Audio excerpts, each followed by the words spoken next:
Thank you for joining us today to review the Orange Line Transit Neighborhood Plan, or OLTNP. In an effort to make information on the project more accessible to a wide array of stakeholders, we have developed a three-part video series that provides an overview of the TNP and the proposed zoning tools. This is part 2 of the video series. This video will highlight the proposed land uses and zoning in the Van Nuys and Sepulveda station areas. Para obtener esta presentación en español, por favor visite nuestro sitio web y haga clic en el botón español. In this video, we will be reviewing the proposed land uses and zoning for the Van Nuys and Sepulveda station areas. To learn more background information or the proposed land use and zoning for the North Hollywood station, please watch videos prepared on these topics found below on this page. In addition to this video series, we encourage you to visit our project website to view the draft plan, fact sheets, an interactive searchable land use and zoning map, and more. The Van Nuys and Sepulveda stations are transit hubs with existing and future transit service to points throughout the San Fernando Valley. In addition to the existing Metro G line, which serves both stations and is in the process of receiving grade separation and service improvements, there are also dedicated bus lanes on Sepulveda that provide fast, high-quality bus service to the Sepulveda corridor. Future transit investments around these station areas include the Metro East San Fernando Valley Light Rail Transit Project, connecting the North Valley to the G Line Van Nuys station, which is currently scheduled for completion in 2031. Additionally, the Metro Sepulveda Transit Corridor Project is planned to connect the valley to West LA following either a Sepulveda or Van Nuys alignment in the valley. This map provides an overview of the land uses and zoning proposed for the Van Nuys and Sepulveda station areas. Proposed zoning around these stations promotes higher density and mixed-use development near major corridors and intersections, and mostly residential uses in existing residential areas. Generally, density and intensity of development tapers down the further one gets from the transit stations. The plan promotes the development of additional affordable housing and opportunities to live, work, and shop in proximity to different transportation options, while also respecting the character of existing residential neighborhoods by tapering development density and scale between major corridors and residential streets. The plan's commercial mixed-use areas are centers of activity with a broad range of businesses and destinations. Primarily commercial today, the plan will incentivize mixed-use development here to create new housing opportunities. These areas consist of regional center and community center land use designations. In these areas, base floor area ratio, or FAR, has been set intentionally low to encourage the use of the bonus system, which requires community benefits in the form of on-site affordable housing and amenities to be provided in exchange for increased floor area ratio. Regional center is intended to serve as the hub or core of communities where people live, work, shop, and play. It allows for the largest, densest development in the plan area in order to encourage and accommodate the kind of density that makes mixed-use and transit-oriented neighborhoods thrive. Within the regional center land use in the Sepulveda and Van Nuys station areas, floor area ratio maximums utilizing the affordable housing bonus are proposed to be set to 5:1. Height maximums in the regional center areas utilizing the bonus are not limited by feet or stories, but rather determined by what can be built with the permitted FAR. Base density for residential uses has been set at 1 unit for every 400 square feet of lot area, while bonus density is only limited by floor area. To learn more information about floor area ratio and other zoning concepts, we encourage you to watch the Planning 101 video series by visiting planning.lacity.gov/resources/videos. The regional center land use in the Sepulveda and Van Nuys station areas are shown on this map in red. Regional center is concentrated near station areas and on major corridors and intersections. The regional center land use in the Sepulveda and Van Nuys station areas is generally located along Sepulveda and Van Nuys Boulevard. which serve as the main corridors along the stations. The community center zoning designation shares similarities and goals with regional center, but at a slightly smaller scale. For projects utilizing affordable housing bonuses, floor area ratio maximums range from 3.5 to 1 to 5 to 1. Height limits range from 5 stories to 8 stories, and density is only limited by floor area. For projects not utilizing development bonuses, density is limited to 1 unit per 400 square feet of lot area. Community center is less intense of a land use than regional center, but still represents a significant increase in development potential near transit corridors and commercial centers over today's zoning.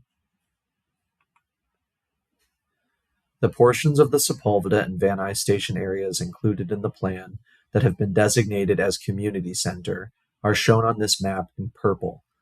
Like regional center, community center is primarily applied along corridors and at key intersections. These areas include Sepulveda Boulevard between Haynes and Irwin Street and between Hatteras and Burbank Boulevard. Van Nuys Boulevard between Hatteras and Burbank Boulevard. Victory Boulevard between Cedros and Kester to the west of Van Nuys Boulevard, and between Tyrone and Hazeltine to the east, and areas around the intersections of Burbank and Kester, Burbank and Hazeltine and Oxnard streets. Residential areas in the OLTNP consist of a variety of housing types. While the plan will not be rezoning any single-family zone properties, it does aim to increase the number of housing units that can be built in areas that are currently zoned for multifamily residential. The two land uses that make up the residential land uses in the Orange Line Transit Neighborhood Plan are medium neighborhood residential and medium residential. The medium neighborhood residential zone is similar in residential development intensity to the community center areas we just discussed. However, it is primarily a residential land use, while community center is a commercial mixed-use zone. A unique feature of medium neighborhood residential in the OLTNP is that it permits a small amount of neighborhood-serving retail, such as coffee shops or delis, to locate within otherwise residential buildings. Commercial space is limited to 3,000 square feet and is only permitted in buildings that are served by alleys, located on corners, or that front major streets such as boulevards or avenues. There are also proposed limitations on the hours of operation and alcohol sales in an effort to prevent nuisance-related issues from commercial uses. Bonus floor area ratios for medium neighborhood residential range from 3.5 to 1 to 5 to 1, and maximum building heights range from 5 stories to 8 stories. Base density is set at 1 unit per 800 square feet of lot area, while the affordable housing bonus limits density by floor area only. Medium neighborhood residential areas are shown on this map in pink.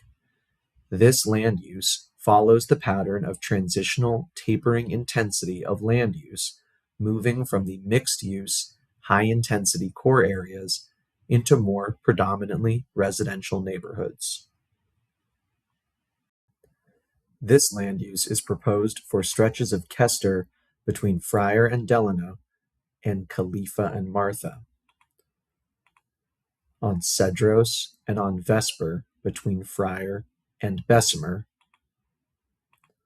Tyrone between Friar and Calvert, and Hazeltine between Friar and Bessemer and between Tiara and Burbank Boulevard. Medium residential is the least intense land use proposed in the plan. It is applied primarily in multifamily residential areas further from station areas. As a 100% residential land use, medium residential is the only GPLU in the TNP that does not permit any commercial activity wherever it is applied. Medium residential is intended to represent a clear transition in intensity from the larger mixed-use areas closer to transit stops and major intersections. With level 1 bonuses applied, it allows a maximum floor area ratio of 4.5 to 1 and a maximum height of 7 stories. Base density is proposed to be set at 1 unit per 800 square feet of lot area. Medium residential areas are shown here in orange. This land use is applied in 2 large sections to the east and west of the regional center proposed along Van Nuys Boulevard. On the west, this is between Kester and Cedros Streets, and on the east, it is between Tyrone and Hazeltine Avenue, on Friar, Sylvan, Irwin, Delano, and Calvert Streets. It is also applied on Tiara between Van Nuys and Hazeltine, and on portions of Khalifa, Emelita, and Hatteras near Van Nuys Boulevard, as well as portions of Halbrand Street near the Sepulveda station. Open space areas are preserved and protected for public health, recreation, and natural preservation. This includes lands that serve as parks, trails, and natural areas. This zoning classification restricts development to protect these resources, allowing only uses that support the open space purpose, such as parks, recreation facilities, and resource management sites. Public facilities include infrastructure such as the G-Line right-of-way and civic institutions like public libraries, courthouses, and police and fire stations. Floor area ratio is generally restricted to 1.5 to 1 in open space and public facilities areas.